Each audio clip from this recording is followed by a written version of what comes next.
Não perca mais as suas cenouras, guarde elas dessa forma.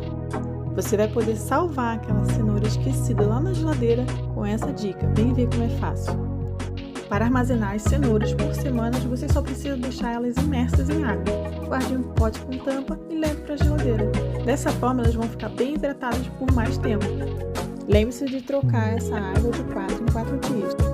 A cenoura ralada também é uma ótima opção para deixar prontinha na sua geladeira. Gostou? Já me segue para mais dicas.